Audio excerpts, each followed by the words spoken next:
Hello, everyone. Cowichan Nation, Member of Parliament for Langley Township, Fraser Heights. It's great to be here on the beautiful north shore of Burrard Inlet. It was a bit of an adventuresome drive in this morning, but it's good to be here.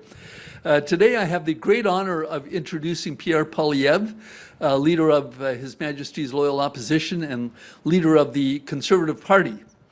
Pierre grew up in Calgary, the adopted son of a couple of school teachers, and today he lives in Ottawa with his family, his wife Anita, and two children, Valentina and Cruz. As Member of Parliament and former minister, he helped the previous Conservative government cut taxes, balance budgets, deliver affordable homes, and crack down on crime and corruption. He shepherded the Accountability Act through Parliament to protect taxpayers against fraud, against waste, and against corruption. And when he was a housing minister, housing was affordable. The average house was around $450,000, and the average rent for a one-bedroom apartment something under $1,000 a month. People could afford homes in safe neighborhoods, and they could afford to put food on the table. As vice chair of the Commons Committee on Finance, he was the first major voice in Parliament to warn that massive spending, massive money printing was going to lead to inflation. Mark Carney, on the other hand, wrongfully predicted that prices were going to come down. Pierre also led the charge against the carbon tax, toughening laws to fight crime, banning drugs, and unlocking resources. Now, the Liberals claim that these were all their ideas, but it was this man who came up with the ideas. In the most recent election, we won more votes than any Conservative Party ever had before. We added 2.5 million voters to our voter base, and we did very well with young people and working Canadians. We're very proud of that, and we're only just beginning. Pierre has great ideas to make Canada stronger, more self-reliant, and more affordable for Canadians so that they can live in comfortable homes, in beautiful neighborhoods, on safe streets. Ladies and gentlemen, Pierre Poilievre. Here. Yeah. Thank you, sir. Thank you very much, Teiko. What a beautiful day, minus the traffic. An incredible day here in beautiful British Columbia. Merci tout le monde d'être ici pour parler de la défense des propriétés, aussi pour parler de l'abordabilité, la sécurité et un Canada qui est plus autonome. C'est la raison pour laquelle nous sommes ici. I want to thank Cowichan Popta, not only a member of Parliament from our caucus, but the chair of our Property Rights Task Force, who will be helping to protect British Columbians against the recent threats to their homes. We've got Sukhman Gill, our Member of Parliament from Abbotsford, South Langley, a farmer, a small businessman, an MP, Jeff Kibble, a naval veteran and a brilliant MP from Vancouver Island, and Stephen Curran, our candidate in North Vancouver, Capilano, very successful British Columbian who has a tremendous track record in the community, in business, as a family man, and as a future Member of Parliament. And they all share in the Canadian promise, the promise that anyone from anywhere can achieve anything, that hard work comes with an affordable home and food, life on a safe street, home ownership, the ability to raise a family, live in security, and retire with peace of mind. All with a flag on the front porch representing our pride in our beautiful, affordable, safe, and strong future. That promise is broken after 11 years of Liberal government. The cost of homes, food, and fuel are all skyrocketing. Crime is out of control. Immigration is broken, and our economy is weak, shrinking, and overly dependent on the U.S. Now, Mark Carney promised that he would reverse everything that he had said and that his party had done in the preceding 10 years when he ran in the last election. But we're now in the second year of Mark Carney Liberals, and we see that all of these promises were an illusion. Nothing has changed. Everything is worse. More costs, more crime, more corruption. Mark Carney is just another Liberal. People are paying record amounts for gas. Sure, there's a war in Iran. Of course there is. But that doesn't explain why prices are 13% higher in Canada than in the United States. where they, of course, pay the same global prices, meaning we pay 22 cents a litre equivalent more than American consumers pay. And why is it that gas prices are about 50 cents per litre higher than they were under Stephen Harper when the global oil price was the exact same $100 it is today, and when there were also wars in Iraq, Syria, and Ukraine? Why are they so much higher now under the Liberals? Well, because Mark Carney has given us a weak dollar, among the weakest in Canadian history, and his taxes drive up the cost at the pump. And that's why Conservatives today are renewing our call to get rid of all fuel taxes for the rest of the year. Get rid of the GST, the fuel standard tax, and, of course, the excise tax through to January 1st, saving you 25 cents a litre, $20 a fill-up, and $1,200 between now and Christmas. And Statistics Canada pointed out the rise in energy prices is a major contributor to last month's increase in inflation, and Canadians see that at the grocery store, with food prices now rising twice as fast as when Mark Carney took office. Mothers have to turn back items at the checkout because their bank accounts have emptied before their grocery card has. That is hard, it is humiliating, and it should never happen in Canada. A quarter of our children go to school hungry every single day, according to this government's own data. Canadians see the results also in a weak overall economy. Liberal taxes have driven away investment, jobs, and opportunity. In fact, in the first 3 months of 2026, venture capital investment in growth stage companies was zero. Now, the Liberals love to brag about foreign direct investment. Foreign direct investment? According to Statistics Canada, that increase is exactly the result of one thing: American companies buying out Canadian companies. Not new investment in new activities, simply taking ownership over Canadian assets. They get the control and the ownership, not investment. For every dollar of foreign investment in Canada coming in, $2 have left. That's the largest capital exodus in Canadian history, and it's on top of the $1 trillion of net investment that has left since Liberals took office. Stats Canada reports that 112,000 Canadians have lost their jobs since the beginning of this year. Unemployment is now 6.9%, a third higher than in the U.S. and the second highest in the G7. No wonder the Office of the Superintendent of Bankruptcies found that in the first 3 months of 2026, the number of Canadians needing to reorganize their finances to avoid bankruptcy has gone up by 8%. In fact, it's the highest level since 2009, in the middle of the Great Global Recession, and no wonder. CMHC says that mortgage delinquencies have reached the highest level since COVID. The streets are also overrun with crime and drugs, as Carney has kept all of Trudeau's soft on crime laws. Yes, he's made announcements that he will change those things, but none of those changes have actually passed through the Liberal-dominated Senate. It was all an illusion. He's not changed a single word of the criminal code. Shootings and extortions take over Surrey. Another shooting yesterday in Newton. People are afraid to go outside. More people still are actually leaving Canada. After a year of Carney Liberals, it has been more costs, more corruption, but also more crime, more chaos, more disorder, and more drugs. Mark Carney is just another Liberal. And now here in British Columbia, people are facing a new threat to home ownership. This goes beyond prices, jobs, and mortgages. It goes to the foundation of our economy, private property rights. Last August, the BC Supreme Court ruled in the Cowichan Tribes versus Canada, a federal lawsuit involving the federal government, that Aboriginal title takes priority over land owned fee simple. That includes the legal term for home ownership and small business title. And it ensures that Aboriginal title will take precedence over small business owners and homeowners. The ruling covers 800 acres of Richmond worth $1 billion, but has impact right across British Columbia because almost all of the province is under some sort of claim.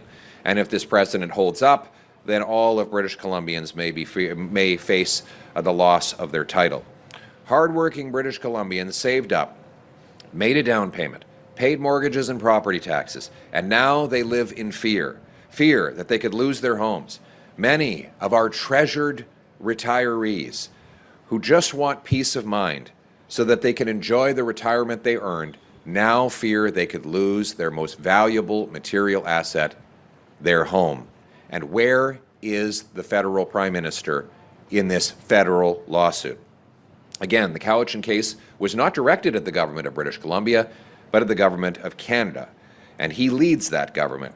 He also leads the government that negotiated agreements with First Nations that did not protect property rights. And despite the illusions and words, he has kept in place instructions banning federal lawyers from fighting for property rights and putting property rights first in disputes with other claims. Carney sets federal policies.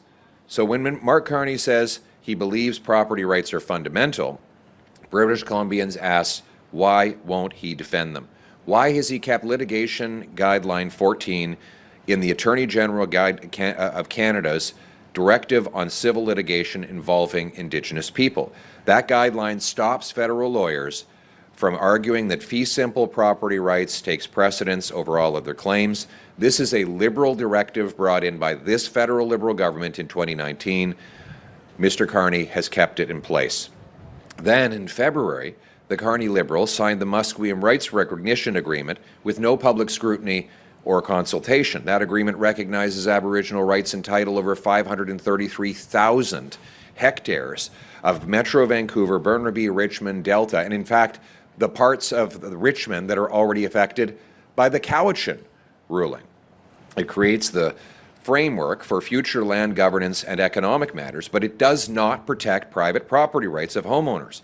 That's why Conservatives have put forward a motion in the House of Commons calling on the Liberal government to do four reasonable things to defend your property. First, it calls on the Prime Minister to instruct federal lawyers to argue in court that private property rights take priority over all other claims. That includes reversing litigation guideline 14 that currently bans lawyers from doing so.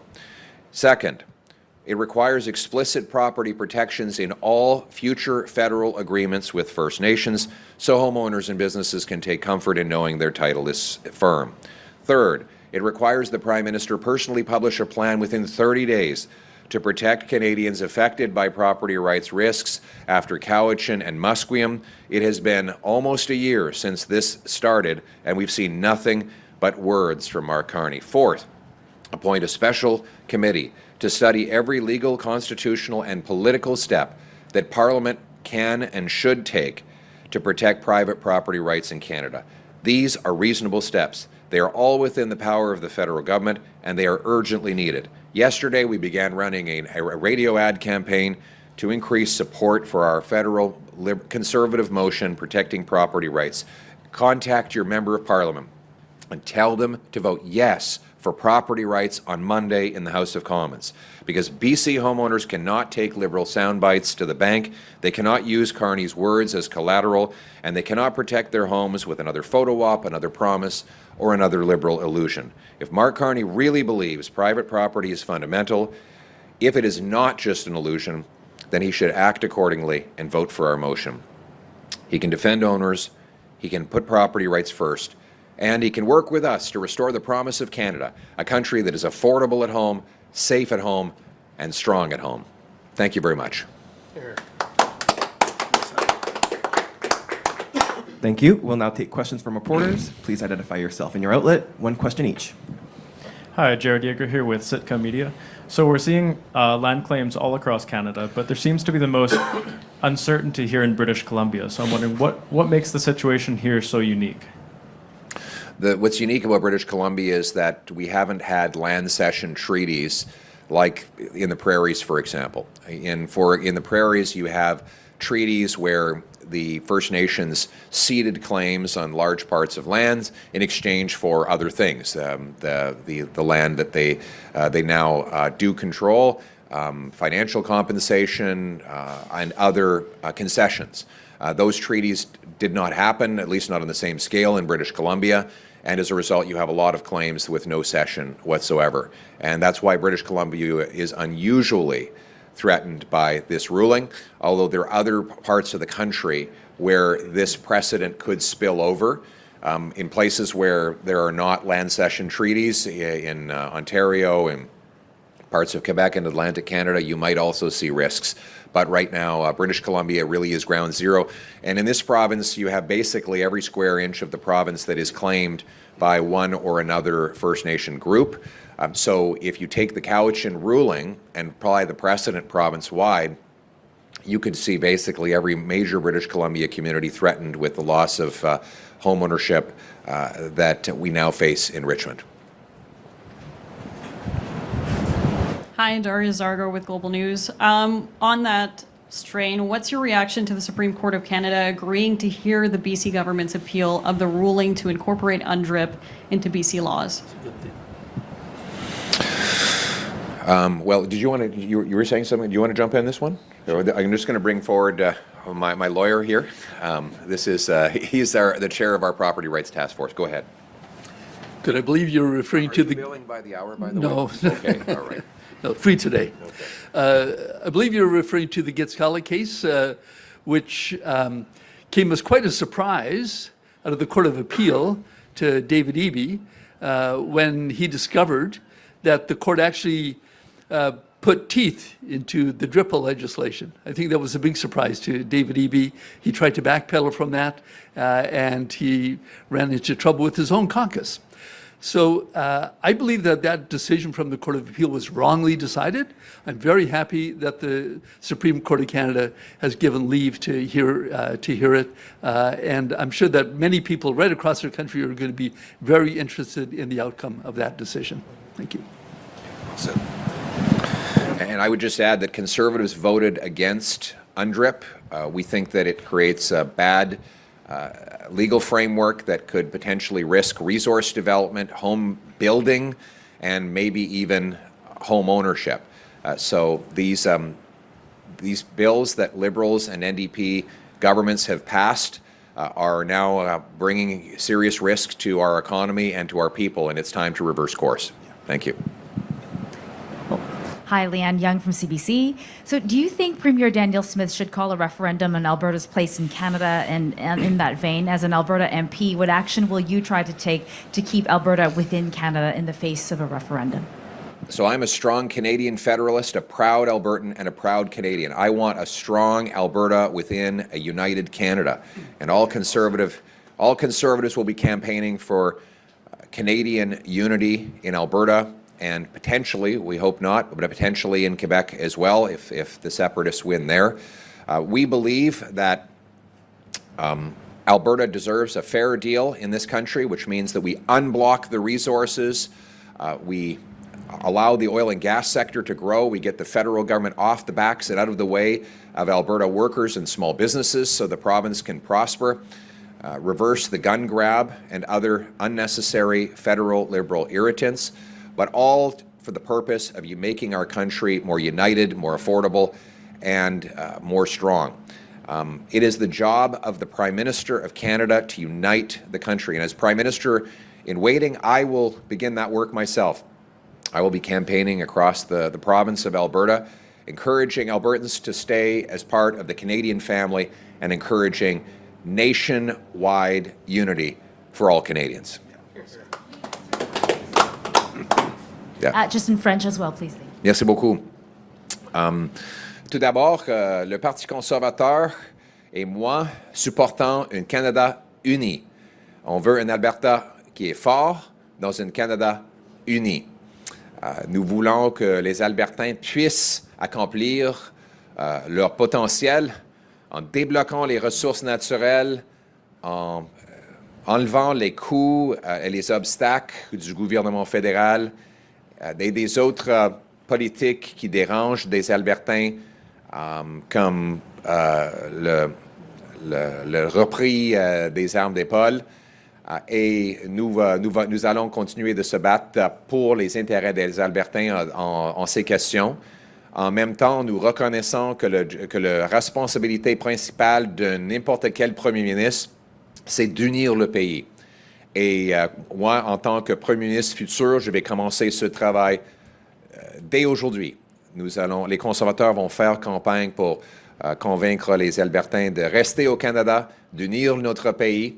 Nous allons faire la même chose au Québec si le PQ gagne des élections et tient un référendum. Nous allons encourager les Québécois de rester unis ici au Canada. On veut un pays qui est uni, qui est abordable, qui est sécuritaire. And if I can be nostalgic for just a moment, I just want to recognize that it was only about 10 years ago, under a Conservative government, where there was absolutely no separation movement whatsoever in Alberta. That's right. And the PQ and the BQ, the two separatist parties in Quebec, they didn't even exist anymore. They have been wiped off the electoral map. And it was thought that separatism was a thing of the past in Canada. I want to thank Prime Minister Harper for uniting the country in that way, because it is the job of a Prime Minister to unite. And it's worth asking how the current Prime Minister is doing in that regard, given the situation in both Quebec and in Alberta. But as for me, I know where I stand. I stand for a united country, and we're going to campaign every day and every way to unite this country around hope. Thank you. Hey, Mr. Poilievre, Kevin Chirac, CTV News. As I'm sure you're well aware, Indigenous rights and DRIPA has become a political flashpoint in BC over the past few months or so. Virtually all of the BC Conservative leadership candidates say their number one priority is to repeal DRIPA. Premier David Eby has gone back and forth on amending DRIPA, and it's resulted in a response from First Nations groups, including threats of lawsuits and protests for major projects. So I'm wondering, with this motion that you're set to introduce on Monday, how do you think that'll impact government and Indigenous relations? Well, my motion would improve Indigenous relations by bringing clarity that homeowners are protected. And quite frankly, it's time for Mark Carney to step up. The Cowichan decision came from a federal lawsuit.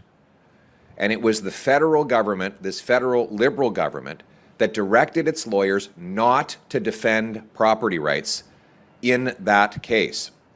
A decision that the judge recognized when she rendered her judgment. So it's time for Mark Carney to stop hiding. This is a federal issue. He has done absolutely nothing in the nearly 1 year that has passed since this ruling came down. We're telling him, Mark Carney, if you are serious about defending property rights, then prove it. Change your directives to direct lawyers at a federal level to fight for property rights first. Make a commitment that you won't sign any more agreements that do not explicitly defend property rights, and publish a plan to protect British Columbia homeowners and small businesses from the risk of property loss within 30 days. It's time for leadership, and Conservatives are providing that leadership. Hi, Ms. Poilievre. I'm a reporter from the Canadian Press.